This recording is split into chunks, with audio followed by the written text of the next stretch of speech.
సుమన్ టీవీలో మీ personal and business promotions కోసం కింది నెంబర్కి కాంటాక్ట్ చేయండి. పార్టీ బలోపేతంపై వైసీపీ అధినేత వైఎస్ జగన్మోహన్ రెడ్డి దృష్టి సారించారు.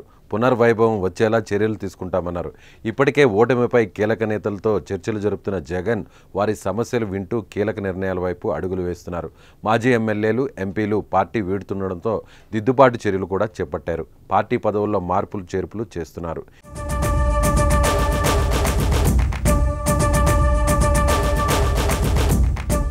ఈ క్రమంలోనే ఇప్పటికే కొన్ని జిల్లాలకు సంబంధించిన కొత్త అధ్యక్షులను కూడా నియమించారు.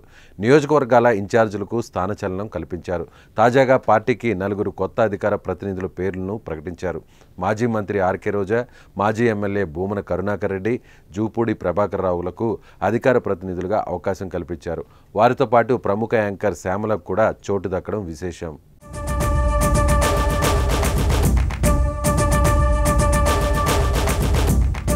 గత అసెంబ్లీ ఎన్నికల్లో యాంకర్ శ్యామల వైసీపీ తరపున విస్తృత ప్రచారం నిర్వహించారు. జగన్మోహన్ రెడ్డిని గెలిపించాలంటూ ఊరు వాడ తిరిగారు.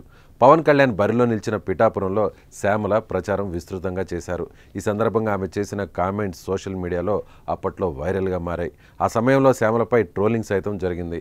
అయినా కూడా ఆమె వెనక్కు తగ్గకుండా ప్రచారం కొనసాగించి అధినాయకుడు దృష్టిలో పడ్డారు. ఇక ఓటమి తర్వాత శ్యామలకు జగన్ కీలక పదవి కట్టబెట్టారు.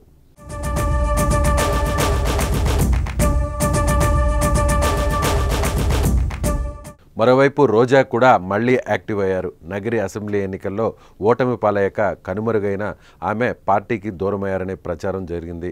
సోషల్ మీడియాలో అకౌంట్లో వైసీపీ నేమ్ కూడా తొలగించడంతో పార్టీని వీడుతున్నారంటూ కథనాలు వచ్చాయి. అయితే రోజా తాజాగా జగన్తో సమావేశమయ్యారు. తాడేపల్లిలో జగన్ నిర్వహించిన తిరుపతి జిల్లా వైసీపీ నేతల సమీక్షలో పాల్గొనేందుకు వచ్చారు. తిరుపతి జిల్లాలో పార్టీ పరిస్థితిపై జగన్తో ఆమె తన అభిప్రాయాలను పంచుకున్నారు. గత ఎన్నికల్లో ఓటమి తర్వాత చోటు చేసుకున్న పరిణామాలు పైన చర్చించారు. ఈ సమావేశం అనంతరం రోజాకు జగన్ అధికార ప్రతినిధిగా నియమించారు. మరి జగన్ తీసుకుంటున్న నిర్ణయాలు ఏమాత్రం ఫలితాన్నిస్తాయో వేచి చూడాలి మరి.